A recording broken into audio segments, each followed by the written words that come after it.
Nellore 54 division Bhagat Singh కాలనీలో pension పంపిణీ పండుగ వాతావరణంలో జరిగింది. నూతన సంవత్సరాన్ని పురస్కరించుకుని సీఎం ఆదేశాలతో ఒకరోజు ముందే ఇంటింటికి వెళ్లి పెన్షన్లను అందజేశారు మంత్రి నారాయణ. మత్స్యకారులు, మాజీ సైనికులకు స్వయంగా పెన్షన్ అందించారు మంత్రి. పెన్షన్దారుల బాగోగులు అడిగి తెలుసుకున్నారు. ఈ సందర్భంగా మంత్రి నారాయణ మాట్లాడుతూ పెన్షన్ను 3,000 నుంచి 4,000కు పెంచిన ఘనత సీఎం చంద్రబాబు నాయుడుదని తెలిపారు. ఇచ్చిన హామీలన్నీ 100% అమలు చేస్తామన్నారు. ఎన్ని విమర్శలు వచ్చినా సంక్షేమం, అభివృద్ధి రెండూ సమాంతరంగా కొనసాగుతాయన్నారు. ప్రతి నెల 1వ తేదీ ఈ రాష్ట్రంలో ఒక పండుగ వాతావరణంలో జరుగుతుంది.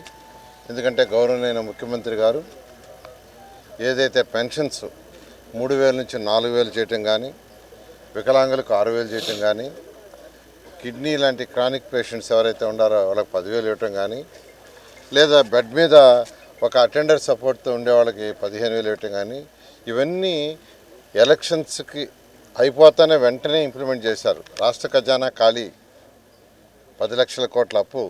అయినా ఎలక్షన్స్కి ముందు ఎన్డీఏ కూటమి మాట ఇచ్చింది, మాట తప్పకూడదని చేయటం.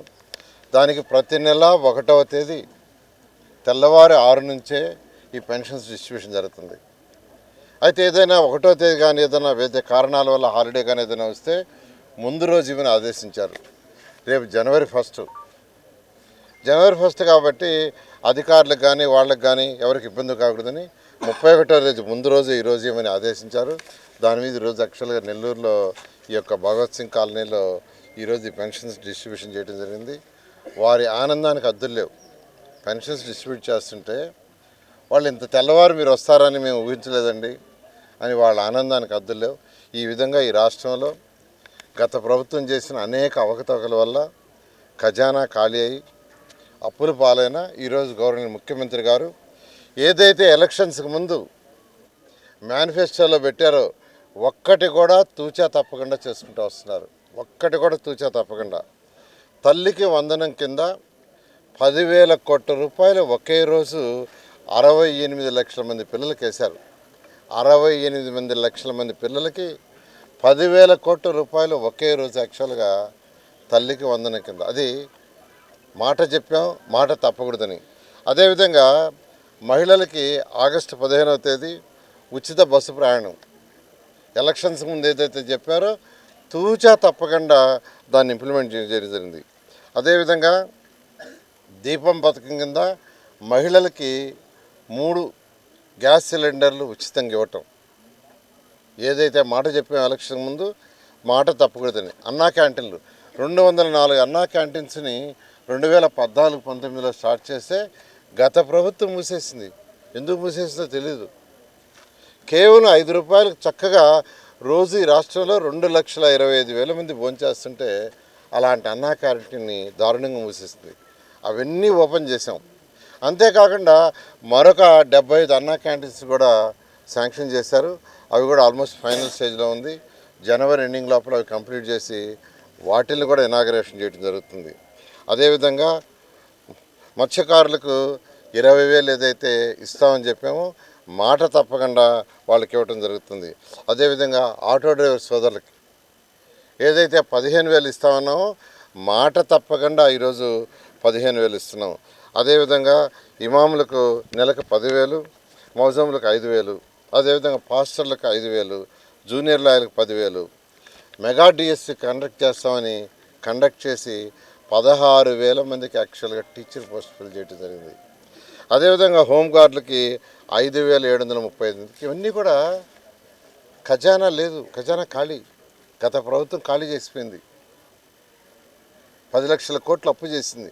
అయినా ముఖ్యమంత్రి గారికి ఉన్న అపార అనుమతితో ఈ రాష్ట్రాన్ని ముందు తీసుకుపోతున్నారు. అన్నిటికంటే ముఖ్యమైనది యువతకు ఉద్యోగాలు రావాలి. దాంట్లో మన పిల్లల భవిష్యత్తు ఉండదు. గత ప్రభుత్వం ఆ ఉద్యోగాల విషయంలో పూర్తిగా నిర్వీర్యం చేసి ఈ రాష్ట్రంలో పరిశ్రమలు రాకుండా చేసింది. పరిశ్రమలు రాకుండా చేయటమే కాదు, ఉన్న పరిశ్రమలు వెళ్ళిపోయినాయి. అనేక పరిశ్రమలు ఈ రాష్ట్రాల నుంచి బయటకు వెళ్ళిపోయినాయి. కానీ ఈ ప్రభుత్వం రాగానే అటు యువనాయకుడు లోకేష్ కావచ్చు, గౌరవనీయ ముఖ్యమంత్రి గారు అనేక దేశ విదేశాలు తిరిగి అనేక ఇండస్ట్రీస్ని తీసుకొచ్చారు.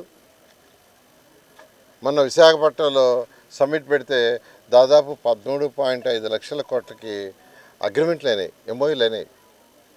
అవన్నీ పూర్తయితే 16 లక్షల మందికి ఉద్యోగాలు వస్తాయి. ఈ విధంగా గౌరవనీయ ముఖ్యమంత్రి గారు కానీ యువ నాయకుడు కానీ మన పిల్లల భవిష్యత్తును దృష్టిలో పెట్టుకుని ఈరోజు చేస్తున్నారు. అయితే ఇవన్నీ ఇండస్ట్రీస్ అనేది ఒక నెలలోనో 2 నెలలోనో 3 నెలలు పూర్తి కావండి. ఒక ఇండస్ట్రీ ఒక ప్రభుత్వం స్టార్ట్ చేస్తే కొన్ని 1 yearలో పూర్తవుతాయి, కొన్ని 2 years పడతాయి, కొన్ని 3 years పడతాయి, కొన్ని 3.5 years కూడా పడతాయి. గత ప్రభుత్వం 5 సంవత్సరాలు చేసినందువల్ల చేసిన నిర్వహణ వల్ల అనేక ఇండస్ట్రీస్ వెళ్ళిపోవటం, ఒక్క ఇండస్ట్రీ రాలా. ఈరోజు ఇండస్ట్రీస్ వస్తేనే, అందుకనే ఈ యొక్క భగత్ సింగ్ కాలనీలో ఎంఎస్ఎంఈ 175 కాన్స్టిట్యున్సీలో 175 ఎంఎస్ఎంఈలు పెట్టాలంటే నేను ఈ భగత్ సింగ్ కాలనీలోనే ప్రపోజ్ చేశాను. కన్స్ట్రక్షన్ కూడా ఆల్మోస్ట్ స్ట్రక్చర్ అయిపోయింది. దాన్ని కూడా బహుశా మార్చ్ ఎండింగ్ లోపల వాడు ఫినిష్ చేస్తారు. అది పూర్తయితే కొంతమందికి ఉద్యోగాలు ఈ యొక్క 54, 53 డివిజన్లో ఉండే వాళ్ళకి రావడానికి ఆస్కారం ఉంటుంది. ఈ విధంగా ఈరోజు గౌరవనీయ ముఖ్యమంత్రి గారు ఎంఎస్ఎంఈలు 175 కాన్స్టిట్యున్సీ చేశారు. అవి చేయడం దేనికంటే ఉద్యోగాలు.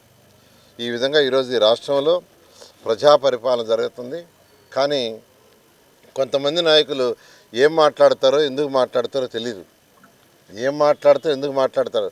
1400 మందికి ఇక్కడ పట్టాలు ఇస్తుంటే దాని మీద అబ్జెక్షన్ పెట్టారు. 1400 మందికి ఇస్తుంటే దాని మీద రకరకాలు ట్రై చేశారు. దాని మీద డిఫరెంట్ కోర్టు కేసులు వేయాలని ప్రయత్నించారు. కానీ దాన్ని క్యాబినెట్లో పెట్టి అప్రూవ్ చేయడం జరిగింది. అదేవిధంగా నెల్లూరులో ఖచ్చితంగా ఈ 5 సంవత్సరాల్లో 5000 మంది కనీసం పట్టాలు ఇవ్వటం జరుగుతుందని తెలియజేస్తూ నెల్లూరు సిటీ ప్రజలందరికీ ఒకటే చెప్పేది, ఖజానా లేకపోయినా అనేక ఇబ్బందులు ఉన్నా 1 by 1 చేసుకుంటూ వస్తున్నాం. ఎలక్షన్స్కి ముందు ఏదైతే చెప్పామో 100కి 100 పాళ్ళు అండర్గ్రౌండ్ డ్రైనేజ్ కానీ, డ్రింకింగ్ వాటర్ కానీ, అదేవిధంగా పార్కులు కానీ అన్నీ కూడా పూర్తి చేస్తామని తెలియజేస్తాం. Thank you.